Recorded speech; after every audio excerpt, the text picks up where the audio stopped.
علیکم ورحمۃ اللہ وبرکاتہ۔ آج ہم تھوڑی سی بات کریں گے درود پاک کی فضیلت اور دعا کی قبولیت کیسے ہو سکتی ہے۔ جناب محمد رسول اللہ صلی اللہ علیہ وآلہ وسلم تشریف فرما تھے، تو ایک آدمی آیا، اس نے نماز پڑھی اور فوراً ہی دعا کے لیے ہاتھ کھڑے کر لیے، یا اللہ مجھے یہ عطا کر دے، یا اللہ مجھے یہ عطا کر دے۔ جناب حضرت محمد صلی اللہ علیہ وآلہ وسلم فرماتے ہیں، اے دعا مانگنے والے، لگتا تم بہت جلدی میں ہو۔ تو اس آدمی نے فرمایا، یا اللہ مجھے دعا مانگنے کا طریقہ سکھا دیں، طریقہ بتا دیں۔ تو حضرت محمد صلی اللہ علیہ وسلم فرماتے ہیں، ادھر آؤ۔ انہوں نے فرمایا کہ جس سے تم مانگ رہے ہو اس کی پہلے تعریف بیان کرو، اس کی حمد و ثنا میں کچھ بولو۔ اور اگر ہم دیکھیں تو سورۃ فاتحہ اور سورۃ اخلاص میں اللہ تعالیٰ کی ساری حمد و ثنا بیان کی گئی ہے، اور اس کے بعد درود پاک پڑھو۔ درود پاک کے بغیر ہماری نہ ہی دعا قبول ہے، نہ ہماری نماز قبول ہے، نہ ہی ہماری دیگر عبادات قبول ہیں۔ حضرت ابی بن کعب رضی اللہ تعالی عنہ فرماتے ہیں، یا اللہ میں دعا مانگتا ہوں تو اللہ تعالیٰ نے فرمایا کہ زیادہ سے زیادہ دعا میں درود پاک پڑھا کرو۔ تو حضرت محمد صلی اللہ علیہ وآلہ وسلم فرماتے ہیں، تیری دعا ہے، تجھے پتہ ہو کتنا پڑھنا ہے۔ تو حضرت ابی بن کعب رضی اللہ تعالی عنہ فرماتے ہیں کہ ایک چوتھائی اگر میں درود پاک پڑھ لوں، اس کے بعد اپنے لیے دعائیں مانگ لوں، تو حضرت محمد صلی اللہ علیہ وآلہ وسلم فرماتے ہیں، ان دت فہو خیر لکم، اور بڑھا دو۔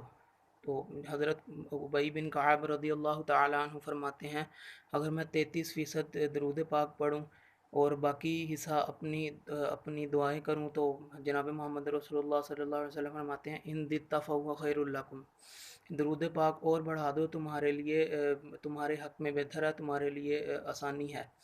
تو حضرت ابی بن کعب رضی اللہ تعالی عنہ فرماتے ہیں، 50-50 نصف نصف کر دوں، تو جناب محمد رسول اللہ صلی اللہ علیہ وآلہ وسلم فرماتے ہیں، ان دت فہو خیر لکم، درود پاک کو اور زیادہ بڑھا دو۔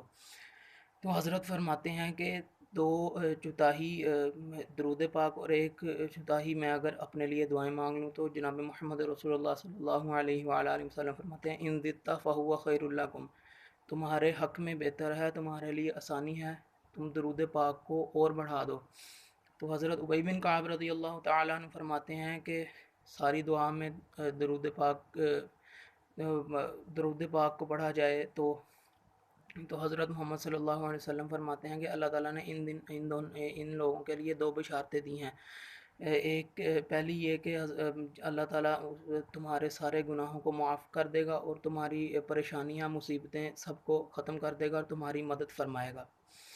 سعودی عرب کے بہت بڑے عالم ہیں، وہ اپنا واقعہ بتاتے ہیں کہ ان کا دل کا آپریشن تھا، تو دل کا آپریشن ان کا کامیاب ہو گیا، لیکن ڈاکٹر آتے تھے، کچھ بتاتے نہیں تھے۔ ایسے ہی دیکھتے دیکھتے میرے کمرے میں 14 ڈاکٹر اکٹھے ہو گئے۔ وہ کہتے ہیں، حضرت آپریشن تو سکسیسفل ہو گیا ہے، آپریشن تو ٹھیک ہو گیا، لیکن کچھ خون آپ کے دل کے اوپر جم گیا ہے، جس کی وجہ سے ہمیں دوبارہ آپریشن کرنا پڑے گا۔ تو حضرت شیخ فرماتے ہیں کہ رکو، مجھے شہادتین پڑھنے دو، اشہد ان لا الہ الا اللہ وان محمد رسول اللہ۔ مجھے پہلے ڈر نہیں لگا تھا، اب مجھے ڈر لگ رہا ہے کہ دوبارہ آپریشن۔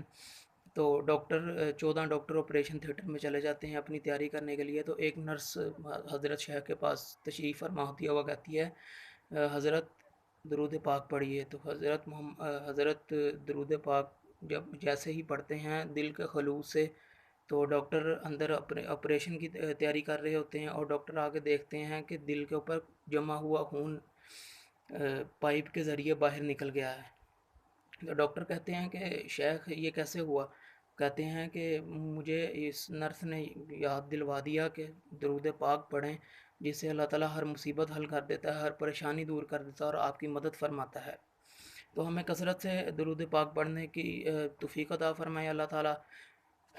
اور دوسری بات، جب ہم دعا کرتے ہیں کہ یا اللہ ہمیں جنت دے دے، 3 دفعہ جب ہم کہتے ہیں، تو جنت بھی اللہ تعالیٰ سے کہتی ہے، یا اللہ یہ تیرا بندہ جنت مانگ رہا ہے، تو اس کو جنت عطا کر دے۔ اور جب ہم 3 دفعہ اللہ تعالیٰ سے کہتے ہیں کہ ہمیں جہنم سے بچا لے، تو جہنم بھی کہتی ہے کہ یا اللہ یہ تیرا بندہ جہنم سے پناہ مانگ رہا ہے، مجھ سے پناہ مانگ رہا ہے، اس کو جہنم سے بچا لے۔